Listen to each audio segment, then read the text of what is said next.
शहर की ऊंची इमारतों और शोर शराबे से दूर हिमालय की तलहटी में एक ऐसा इलाका था जिसे सरकारी नक्शों पर भी अघोषित छोड़ दिया गया था। इसे स्थानीय लोग अंधेरी घाटी कहते थे। गांव वालों का मानना था कि ये जंगल किसी साधारण पेड़ पौधों का समूह नहीं, बल्कि एक जीवित राक्षस है जो इंसानी मांस और रूहों का भूखा है। आर्यन, एक प्रसिद्ध वाइल्ड लाइफ फोटोग्राफर जिसके लिए डर सिर्फ एक शब्द था, उसने तय किया कि वो इस घाटी के रहस्य, जो असल में एक खौफनाक हकीकत थी, उसे अपने कैमरे में कैद करेगा। उसके साथ थे समीर, उसके बचपन का दोस्त जो स्वभाव से डरपोक था, और काव्या, एक निडर ट्रैकर। शाम के 5:30 बज रहे थे। सूरज की आखिरी किरणें पहाड़ों के पीछे छिप रही थी। जैसे ही उन्होंने जंगल की सीमा पार की, तापमान में अचानक भारी गिरावट महसूस हुई। समीर, अपना चेहरा सीधा करो, हम यहाँ इतिहास रचने आए, मरने नहीं। भाई, उस बूढ़े आदमी ने मना किया था। उसने कहा था कि रात होने से पहले यहाँ से निकल जाना, वरना आवाजें तुम्हारा पीछा नहीं छोड़ेंगी। मुझे तो डर लग रहा है, अगर जरा भी खतरा लगा तो मैं तो निकल लूंगा यहाँ से। तुम लोग अपना देख लेना। समीर, वो सिर्फ अंधविश्वास था। देखो यहाँ की बनावट कितनी अनोखी है। ऐसी बनावट, ऐसा नजारा फिर कहाँ देखने को मिलेगा। तुम जितनी बकबक कर रहे हो, इससे अच्छा है अपनी एनर्जी यहाँ के सुंदर नजारे को समझने में लगाओ।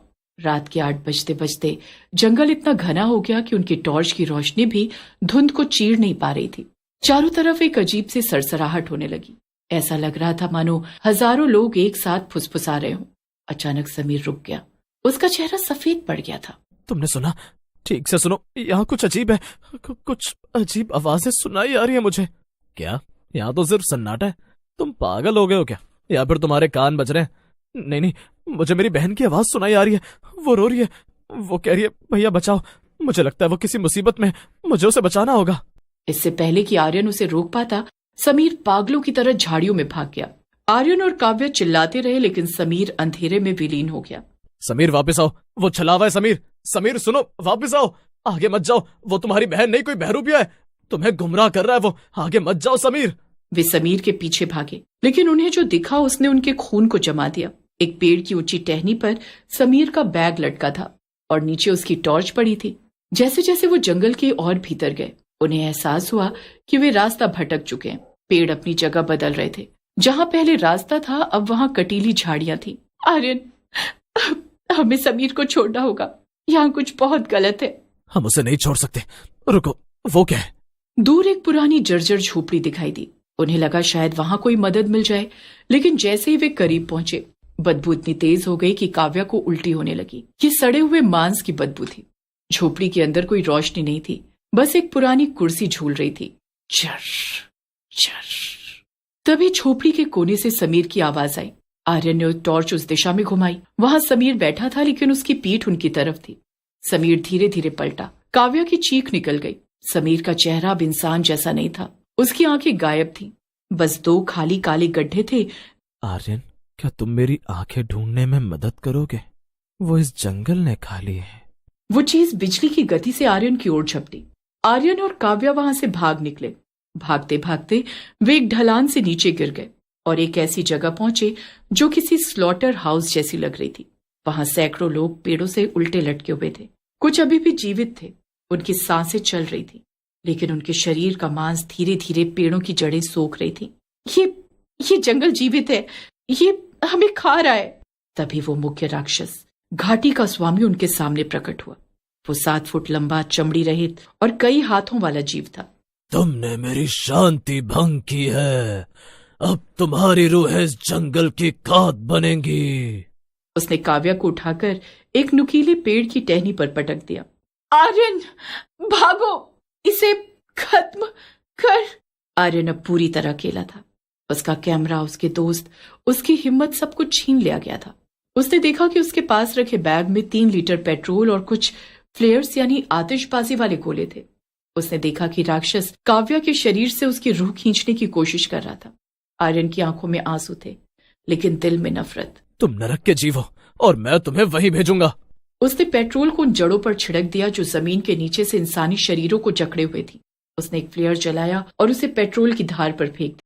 एक धमाका हुआ। आग की लपटें देखते ही देखते पेड़ों पर चढ़ने लगी। वो जंगल जो कभी अंधेरा और ठंडा था, अब आग की भट्टी बन चुका था। राक्षस दर्द से तड़पने लगा।